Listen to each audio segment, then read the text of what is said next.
Yo voy a hablar en esta tarde, más o menos entre 40 a 30 minutos, sobre mi ponencia que hice en IFA Latinoamérica, ¿no? Aquí también veo a varios colegas de IFA, pero una extensión mucho más larga, ¿no? Y voy a hablar precisamente sobre los avances de la implementación de la acción 13, documentación sobre el precio de transferencia y el informe país por país del proyecto BEX de la OCDE de la República de Panamá. ¿Por qué escogí este tema? Porque dentro de la discusión y la inversión de Panamá de incorporarse en el marco inclusivo del proyecto BEX, esta acción tiene incidencia en el corto plazo para los tributaristas en Panamá. Y nosotros no podemos olvidar, en esta jornada, para mí la jornada más importante de derecho tributario en el mundo en Panamá, es que la jornada se llama Nuevos Paradigmas de la Tributación. Y dentro de los nuevos paradigmas de la tributación está la documentación de precio de transferencia. Y ya vamos a hablar sobre los 3 niveles de documentación de precio de transferencia con el estándar global del proyecto BEX y cómo puede tener eso incidencia en el derecho tributario y en particular en el derecho tributario panameño. Antes de hablar del proyecto BEX, nosotros tenemos que situarnos en la realidad de las obligaciones tributarias en materia de precio de transferencia en Panamá. Panamá, por la ley 33, comienza el régimen de precio de transferencia en Panamá. Ese régimen de precio de transferencia en Panamá, en principio, solamente aplicaba a aquellas transacciones que se celebraban con partes relacionadas en el exterior, siempre y cuando hubiese un convenio o una imposición firmado por la República de Panamá. Esa primera etapa del régimen de precio de transferencia panameño no incluía obligaciones documentales. Por la ley de 52 se modifica las obligaciones documentales en materia de precio de transferencia y es ahí cuando comenzamos nosotros nuestra breve introducción al tema. La primera obligación que tiene un contribuyente en Panamá es reportar en su declaración dura de renta sus operaciones con partes relacionadas. Esta obligación es de manera informativa.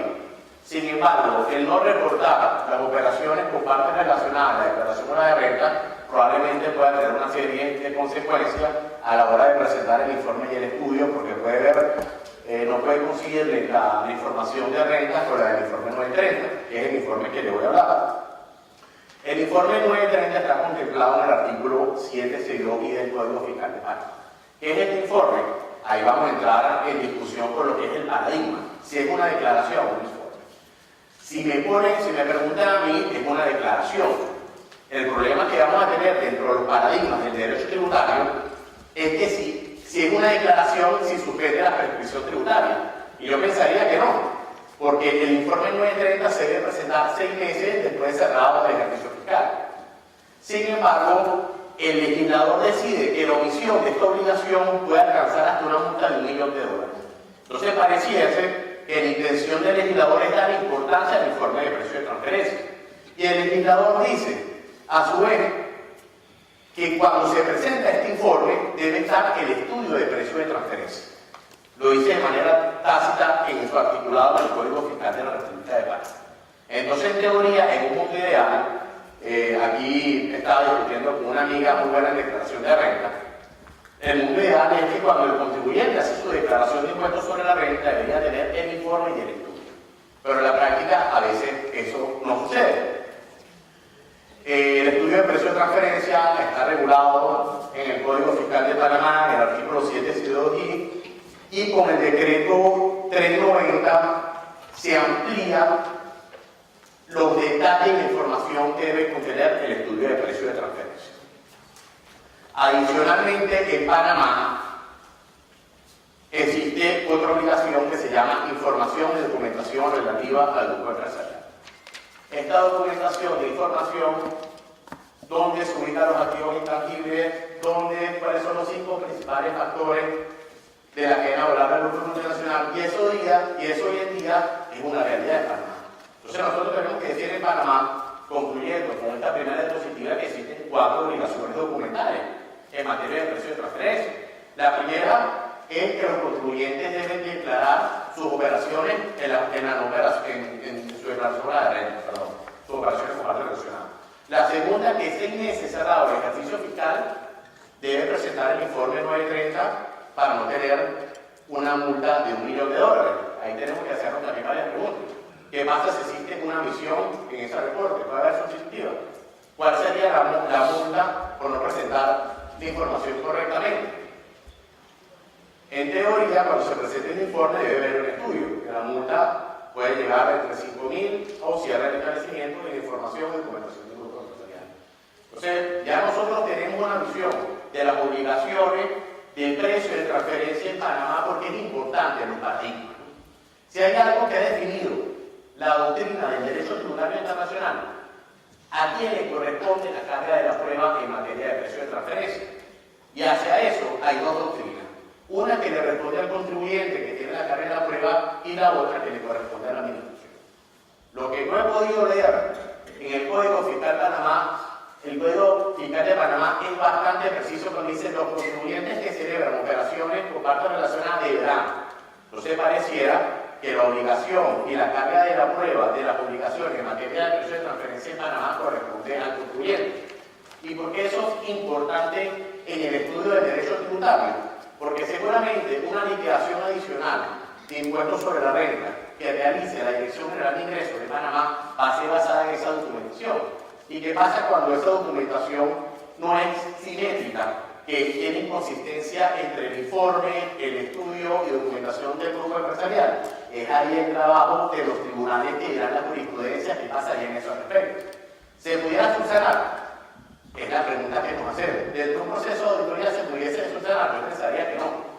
Yo pensaría que no por el tema de la prescripción. Entonces, te dejo eso como unas breves reflexiones antes de hablar de BES, porque ¿qué es lo que busca BES? Que exista simetría de información con el contribuyente.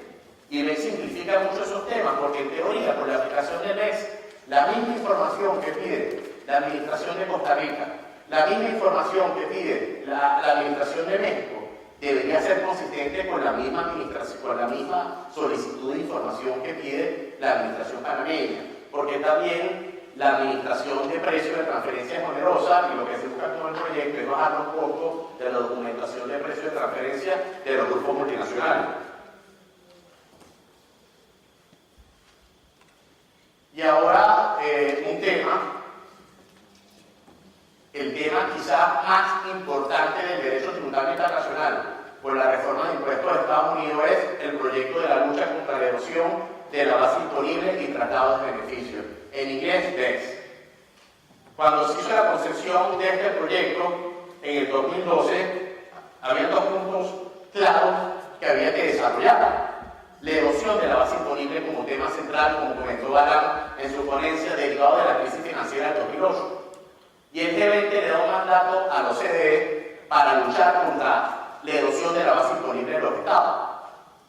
Y el otro tema es el tratado de beneficios. Cuando nosotros conversamos a hablar de BEPS, en ese momento para algunos países la planificación fiscal era legal. Otro tema que no era un tema moral. Entonces, lo importante de ese proyecto, que el G20 dándole mandato a la OCDE e invitando a toda la comunidad internacional a discutir sobre este proyecto, se lanza el proyecto de elevación fiscal internacional, con 15 medidas que yo le voy a hablar brevemente ahorita, que son los tres pilares de BEPS, que son coherencia, sustancia, transparencia y certeza. En coherencia existe el tema de los mecanismos híbridos, existe las normas de sociedades extranjeras controladas, deducción de intereses, prácticas tributarias permisivas. Yo cuando hable sobre el estándar mínimo del proyecto BEPS, hablaré con mayor precisión de estas acciones. Con respecto a la sustancia, que es uno de los temas de lo que vamos a conversar hoy en materia de precio de transferencia, existen tres acciones principales con respecto a la sustancia en materia de precio de transferencia, que son las acciones 8, 9 y 10. Uno de los temas más álgidos del precio de transferencia es el tema de los intangibles. ¿Quién tiene la propiedad intelectual? ¿Quién tiene los intangibles? Riesgo y capital. ¿Quién asume el riesgo? Especialmente en las operaciones de seguro y operaciones financieras. Y por ejemplo, la acción 10 que podemos encontrar transacciones de alto riesgo, donde se incluye un draft y ya incluye en las nuevas directrices de precio de transferencia del 2007, cómo valorar las transacciones de commodities. Otro tema muy importante es la utilización justa de los convenios. Creo que en la actualidad hay más de 3.000 convenios tributarios firmados. Y si bien es cierto, cuando se crea la Sociedad de Naciones y después con el modelo de la OCDE desarrollado después de la posguerra, los convenios se hicieron para evitar la doble tributación, para fomentar el crecimiento del comercio internacional. Sin embargo, esos convenios dieron lugar a la gran problemática de la no doble imposición, y por eso la OCDE se vio la necesidad de revisar su modelo convenio. Y hoy en día es una realidad por la acción que está bajo el instrumento multilateral que acoge todos los convenios, porque se hacía muy difícil como que firmar convención fiscal por convención. El otro tema con transparencia y certeza es la medición del proyecto de BEPS. Realmente, si las medidas están siendo efectivas para luchar contra el traslado de beneficios y la erosión de las bases disponibles. Las reglas de revelación sería otro tema interesante para los nuevos paradigmas de derecho tributario. En algunos países, los contribuyentes y los consultores están obligados a develar sus estructuras fiscales a las administraciones tributarias. El tema que nos lleva hoy, la documentación de precios de transferencia. Vemos que dentro de estos 15 pilares, la documentación de precios de transferencia juega un factor clave. No se tomó como una medida aislada entre las acciones 8, 9 y 10. ¿Por qué la documentación juega un rol clave? Por el tema de la carga de la prueba, por el tema de darle mayor seguridad jurídica a las empresas y por el tema de permitir a la administración tributaria la correcta aplicación de una matriz de riesgo. Otro tema que voy a hablar es el tema de resolución de controversia. La resolución de controversia, existen muchos mitos que tenemos que discutir, como es el arbitraje, como es el tema de los procedimientos amistosos. Y en el caso de las transacciones de precios de transferencia, los procedimientos amistosos de los países que lo han llevado a cabo han sido bastante efectivos.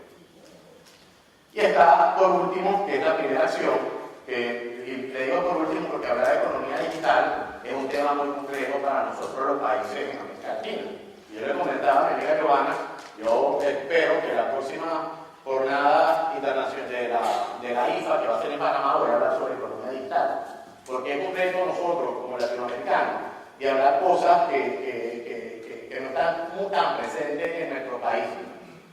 Sé que existe economía digital para cuando uno escucha música, para series televisivas, pero nuestros países no son pioneros con este tema de economía digital.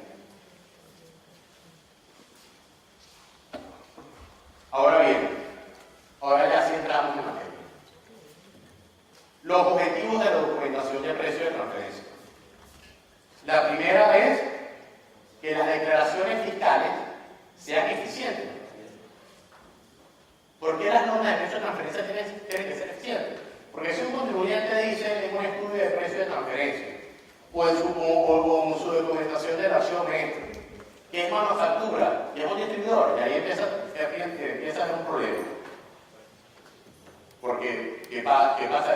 ¿Cuál sería el problema? Porque si el contribuyente dice que manufactura tiene unos funciones activos y riesgos distintos. Funciones activos y riesgos distintos cuando es un distribuidor. En materia de precio de transferencia, esto le proporciona a las administraciones tributarias cómo evaluar el riesgo. Lo que en algunos, lo que hemos estado en un momento de su vida como inspectores de Hacienda, una auditoría de precio de transferencia tiene alrededor un promedio de entre 12 a 16 meses, 18 meses, 2 años. Imagínate, una auditoría que no tenga un buen perfil de riesgo va a generarle costo al contribuyente y le va a generar costo a la administración. Y con eso lo que se busca es tener información suficiente para saber dónde se encuentra el riesgo de las operaciones con partes relacionadas. Lo otro, bueno, ya le decía, también los obligados tributarios se ven en la necesidad de asumir un estándar de documentación. Porque cuando lo que estuvimos en la discusión de las consultaciones públicas del proyecto BEPS, las empresas también se quejan. Porque si tienen una información en un país, otro país le va a pedir una información adicional. Este tema también es el tema del idioma de la información. Entonces, como ves, a pesar de que no se llegó a un consenso en cuanto al idioma, sí se llegó al consenso por los 3 tipos de documentación que deben tener los contribuyentes a la hora de celebrar sus operaciones con partes relacionadas. Vamos a hablar un poquito de agua, ya que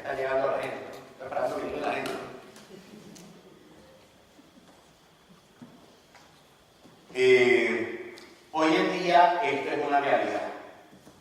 La mayoría de los países miembros de la OCDE, como aquellos países que son miembros del marco inclusivo, el marco inclusivo es una iniciativa que tuvo la OCDE para aquellos países que no fueran miembros pudiesen adoptar ciertos estándares de este proyecto. Y es importante resaltar que bajo el contexto global las economías emergentes en 10 años van a representar 60% de la economía global como son parte de nuestra economía. ¿Qué es el archivo maestro? El archivo maestro es la información del grupo multinacional. Los contribuyentes deben dar información dónde está su grupo multinacional, cuáles son sus subsidiarias, quién toma las decisiones, dónde está su intangible, y eso lo haré con mayor precisión mucho más adelante. Está el archivo local, que el archivo local también pudiese ser el estudio de proceso de transferencia. Entonces, toda la información de las transacciones locales de ese contribuyente debe informarse a la administración tributaria. Y el reporte de país, que realmente es la gran novedad de este proyecto, porque en los países de la Unión Europea, cuando se estandarizan los dos niveles de información, ya tenían lo que era el archivo maestro y el archivo local. El reporte de país tiene como una demanda de la sociedad civil que aquellos grupos multinacionales que superen el ingreso de los 150 millones de euros deben llenar una plantilla obligatoria para informar dónde se encuentra su flujo financiero y su flujo de operaciones. Y este es el archivo maestro. El archivo maestro existe, hay países que tienen plantillas, otros utilizan la misma información. Lo primero que se pide es la estructura organizativa del grupo multinacional. ¿Dónde está la estructura jurídica, la propiedad de capital de la empresa multinacional y la localización geográfica? En el segundo capítulo señala dónde se encuentran los 5 principales productos de servicio en términos de facturación. Hace un análisis funcional de dónde crea valor el grupo multinacional, dónde se encuentran los intangibles del grupo multinacional, dónde se encuentran las actividades de investigación y desarrollo. Con respecto a las actividades financieras del grupo, dónde se encuentran los prestamistas de las empresas asociadas y también dónde se encuentran los acuerdos de financiación. Veo que algunos están tomando nota, pero creo que este PowerPoint está en el material de la página web del Tribunal Administrativo Tributario. El otro tema son los estados financieros consolidados del grupo multinacional y una lista de los acuerdos previos en materia de precios de transferencia. Entonces, ustedes dirán, bueno, la línea me está hablando de todas estas sandeces, ¿para qué me sirve? Esto le sirve a las administraciones para detectar una matriz de riesgo ideal. En muchos países, por ejemplo, en el plano latinoamericano, y eso lo discutíamos en Costa Rica, muchos países se han enfocado a pedir lo que es el archivo local, que es el estudio de precios de transferencia. Sin embargo, la tendencia mundial de auditorías de precios de transferencia es que las administraciones ahora se enfocan en el archivo maestro, en inglés Master File. Porque el archivo maestro señala quién asume los riesgos y cómo deberían ser remunerados. En caso panameño, a diferencia del estudio de precios de transferencia que se pide a solicitud de la DGI 45 días una vez notificado, la DGI puede venir mañana y pedir el archivo maestro y eso a solicitud inmediata. Por citar un ejemplo, ¿no? Pero ya saben que dentro del contexto global se le da mayor ponderación al archivo maestro que al archivo local. Ahora muy bien, vamos a hablar del archivo local, que en algunos países lo llaman estudio de precios de transferencia. Aquí se pide información del contribuyente local, habla sobre redundancia. ¿Cuáles son las transacciones y cuáles son la metodología de precios de transferencia para evaluar esas transacciones? Yo hace unos minutos le hablaba de las acciones 8, 9 y 10. El archivo local bajo la era BEPS debe tener la nueva metodología o el desarrollo de la nueva metodología para evaluar los precios de transferencia. Y la nueva metodología para evaluar los precios de transferencia es dónde se crea valor. El principio rector ha sido el principio de plena competencia, pero se une el principio de plena competencia con la creación de valor. ¿Qué es lo que permite el estudio de precios de transferencia? Verificar la correcta aplicación de la metodología del principio de plena competencia. ¿Por qué digo la correcta? Porque precio de transferencia dentro de los paradigmas de la tributación es lo más subjetivo de la tributación. Y es tan subjetivo que los países que han tenido mayores logros tanto conciencia tributaria y eficiencia recaudatoria ha sido con la aplicación de los procedimientos amistosos en materia de precios de transferencia y programas como los acuerdos anticipados. Temas como los intangibles, a lo mejor un intangible para el Ghana no es el mismo valor del intangible en los Estados Unidos. Y el otro tema que permite el estudio de la información cuantitativa y cualitativa. Un buen estudio de precios de transferencia entre los paradigmas de derecho tributario es la mejor defensa que puede tener un contribuyente. Y bueno, también bajo la era BEPS, en el archivo local vemos que el contribuyente local tiene contribuciones únicas y valiosas. Y ahora viene el reporte país por país. El reporte país por país, como yo les decía, son aquellos grupos multinacionales que superen los ingresos a 750 millones de euros, deben, en su última entidad del grupo, deben reportar este informe. Esta es una plantilla que ya en muchos países se ha venido desarrollando. En el caso de América Latina, ya se ha entregado la plantilla país por país, en el caso de México, en el caso de Brasil. Algunos países ya tienen legislación y ya están comenzando a informar esta declaración a las administraciones tributarias, ¿no? La otra plantilla se generan las actividades. ¿Dónde se encuentran las actividades del grupo multinacional? Porque esto es muy importante, y aquí vamos a hacer un paréntesis el caso panameño. El caso Panamá todavía no tiene una legislación del CBC, por lo menos yo no la he leído. Esto para la administración tributaria panameña va a tener mayor información para analizar riesgos. Entonces, desde el punto de vista de los paradigmas de derecho tributario, cualquier estructura que pertenezca a un grupo multinacional que supere los 750 millones de euros debe estar sujeta a revisión para ver si pasa el test de BEPS, si realmente dónde se está generando beneficio y dónde se está pagando los impuestos. ¿Qué debe tener esta documentación de reporte país por país? Primero, la confidencialidad. En la discusión del proyecto BEPS, algunos discutían que esta plantilla tenía que ser pública. En teoría, las administraciones tributarias tienen que garantizar la confidencialidad de este reporte. El otro tema es la coherencia. En las discusiones, ¿qué pasa si se reporta la plantilla y la plantilla tenía un error? ¿Cuál sería la multa, las sanciones? Porque como con esta plantilla lo que se genera es una matriz de riesgo, si se genera una matriz de riesgo en función de una mala información, pudiese llevar a una auditoría o a la selección de una mala auditoría. Y lo interesante, por las directrices de precio de transferencia 2007, ya esta plantilla es anexo de las nuevas directrices. El uso adecuado, y aquí tenemos que hacer un paréntesis. El reporte país por país solamente sirve para la matriz de riesgo, para identificar riesgo dentro del grupo multinacional. Desde el punto de vista, por ejemplo, del Tribunal Administrativo Tributario, como prueba, jamás, por lo menos lo que dicen las directrices, puede tomarse en cuenta la plantilla país por país para una determinación de una obligación tributaria. Para la determinación de una obligación tributaria, para eso tiene el archivo maestro y tiene el archivo local. Y eso es uno de los temas que ha generado mayor discusión en cuanto a determinación. Ahora muy bien, queda más o menos los riesgos que puede tener el reporte país por país, como yo le decía a ustedes, indicadores de riesgo. El tamaño del grupo de una jurisdicción, por ejemplo, si ven una refinería en un país, en una isla que no es refinería, eso ya hace que riesgo. En un país donde existe una entidad financiera y sabemos que no existen, eso que no existe un mando se riesgo. La proporción de ingresos de una jurisdicción. Las actividades móviles en la jurisdicción que va en posición. Si los resultados de esa entidad no se corresponden a los valores del mercado. Adicionalmente, si realmente el grupo tiene una actividad sustancial en esa jurisdicción, con esta plantilla se ve cuál entidad está pagando impuestos y cuál no. Y por último, si las jurisdicciones implican, están sujetas son susceptibles de BEPS, ¿no? Que no existen actividades restrictivas económicamente sustanciales. Ahora bien, después de haberlo aburrido casi 20 minutos, ahora ¿cuál es la situación de Panamá?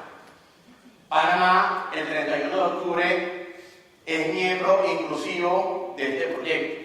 Y por ser miembro inclusivo de este proyecto, eso tienen una serie de compromisos de la República de Panamá para cumplir con el estándar mínimo del proyecto BEX. Y el estándar mínimo del proyecto BEX contempla 5 acciones. La 5 es combatir las prácticas fiscales perniciosas teniendo en cuenta transparencia y sustancia.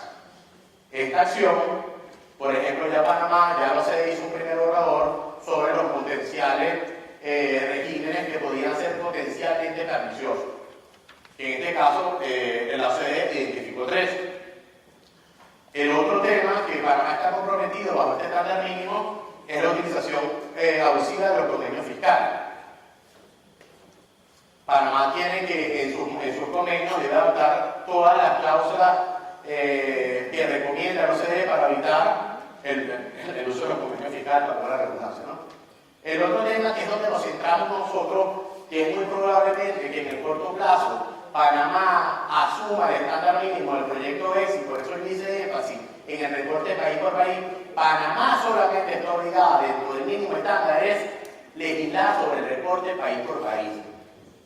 No, en este sentido, ¿qué? No es necesaria una modificación de lo que es la documentación relativa al grupo empresarial y la documentación del estudio de precio y transferencia.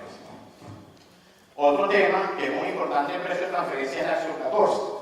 La acción 14 tiene un capítulo especial donde se dan unas guías de recomendaciones en materia de precios de transferencia para los mecanismos de resolución de conflictos, como son los procedimientos amistosos. Y yo les decía a ustedes que los procedimientos amistosos han sido bastante efectivos tanto a los contribuyentes y a las administraciones tributarias para resolver las controversias derivadas de una liquidación adicional de impuestos sobre la renta derivado de operaciones con bancas relacionadas.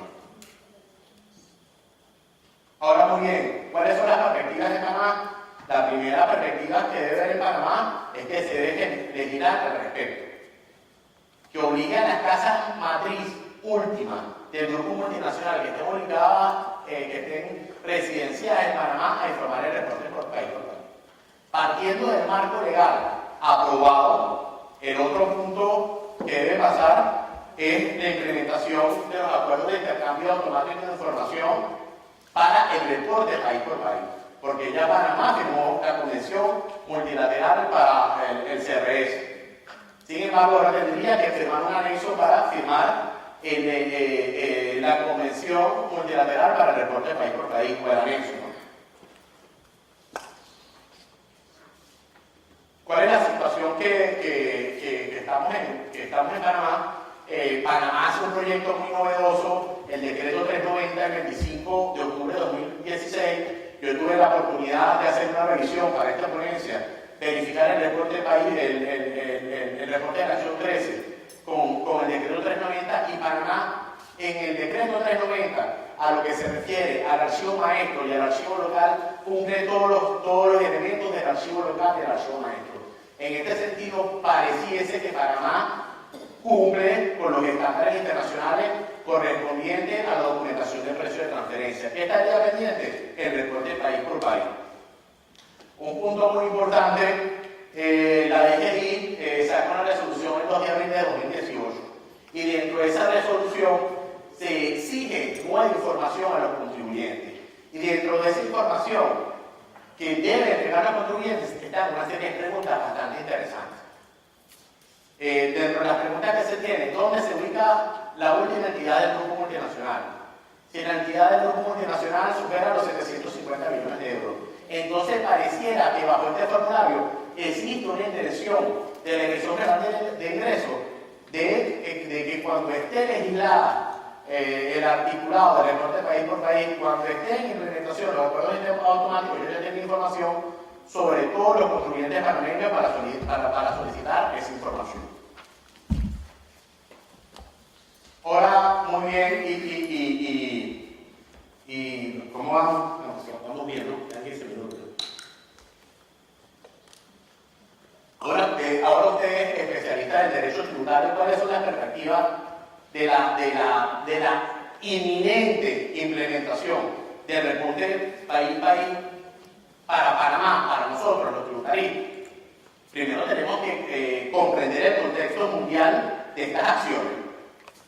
Yo comenzaba conversaba con mi amigo Adrián Torreal, ya aquí con Alan, el mundo tributario cambió. Y el que no entienda que el mundo tributario cambió, no va a entender cómo va a ser el cumplimiento tributario. Bajo el reporte país por país, queda claro que las administraciones tributarias identifican los riesgos de planificación fiscal. Consejo para los consultores: preparar y conservar, y los contribuyentes también, preservar y conservar la documentación comprobatoria del precio de transferencia. Otro tema es que en muchos países, como esto ha traído bastantes cambios, es negociar acuerdos anticipados en materia de precio de transferencia, porque los acuerdos anticipados le dan certeza jurídica a los contribuyentes con sus operaciones con partes relacionadas. El otro tema, el manejo meticuloso de las auditorías.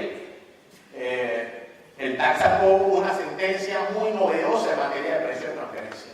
Y nosotros podemos decir, hoy en Panamá, yo vengo de Nicaragua a hacer una consultoría con el BID, Panamá es pionero en Centroamérica en materia de precio de transferencia. Quizás juntamente ahora con la adopción del archivo maestro y el reporte de país por país, estén ahí de tú a tú. Pero el reporte de país de Panamá, según los compromisos del proyecto debería venir ahora. ¿Y por qué yo hago énfasis en esa sentencia? Porque esa sentencia va a tener incidencia en los comportamientos del contribuyente futuro, como es el tema de los comparables y el arrastre de pérdidas. Entonces es importante, cuando los tribunales empiecen a hacer jurisprudencia, ver cuál es el comportamiento de la doctrina administrativa sobre las transacciones. Porque eso va a permitir marcar una posición tributaria a la hora de una planificación o a la hora de un diagnóstico, ¿no? El otro tema, también los contribuyentes tienen que tener desarrollo de planes estratégicos de defensa. ¿Qué pasaría, por ejemplo, con el tema de las comparables con pérdidas? ¿Qué pasaría en el caso de la reestructuración? Entonces, esto, como yo les decía a ustedes, va caminando y viene, y ya llegó. Yo no quería antes, sin despedirme, con varias apreciaciones sobre el tema.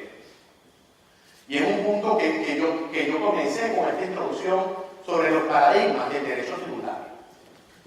Mi interpretación, que la carga de la prueba en materia de precios de transferencia en Panamá la tiene el contribuyente, porque así lo decidió el legislador en el Código Fiscal. Y el Código Fiscal es tan preciso que dice que la obligación de presentar el informe de precios de transferencia es del contribuyente. Y eso está respaldado por un estudio. En esa medida, si la carga de la prueba no es consona por las funciones, activos y riesgos del contribuyente, ¿cuál es el paradigma del derecho tributario? El paradigma que yo lo comenzaba hace un rato. Si el contribuyente dijo que es manufactura y después dijo que es un distribuidor en una fase administrativa, queda entera de juicio muchas cosas. El otro tema, con respecto al tema de la documentación, yo le decía, los países están haciendo, o las administraciones tributarias están haciendo más énfasis en el tema del archivo maestro, porque el archivo maestro le da una visión panorámica sobre las transacciones. Entonces, dentro de los paradigmas de derecho tributario, nosotros en América Latina, existen 5 métodos de precio de transferencia y siempre se utiliza el método margen neto transaccional. Sin embargo, bajo la adopción del archivo maestro, vemos una tendencia en la aplicación del método de edición de beneficio, que el método de edición de beneficio, en conjunto con el precio comparable no controlado, son los métodos que reflejan de manera directa el principio de la competencia. Y ya para terminar, me quedan 5 minutos. Ya para terminar y cerrando estos puntos, yo creo que los precios de transferencia, la manera, y eso lo conversaba en Cartagena hace unos días, la manera de buscar una mejor solución óptima es a través de los procedimientos amistosos como los APA. Y nosotros, han conversado, el presidente de TAC, dentro de los paradigmas de derecho tributario, nosotros estamos hablando de que las mejores administraciones del mundo, que tienen mayor eficiencia recaudatoria, que tienen mayores índices de civismo fiscal, están buscando los programas de cumplimiento cooperativo, de ir tú a las administraciones el contribuyente decir, estos son mis riesgos, esta es mi tributación, y eso ha aumentado. El primer ejemplo lo hizo Estados Unidos, seguido por Reino Unido, Francia y Alemania. Entonces nosotros tenemos que ver dentro de los paradigmas y tener una administración de control o una administración de cumplimiento cooperativo. Con esto cierro mi ponencia, muy agradecido de grandes amigos en esta jornada. Estoy aquí para responderles preguntas. Felicitaciones de nuevo al Tribunal Administrativo Tributario y que sigan teniendo éxito en esta jornada. Muy buenas tardes.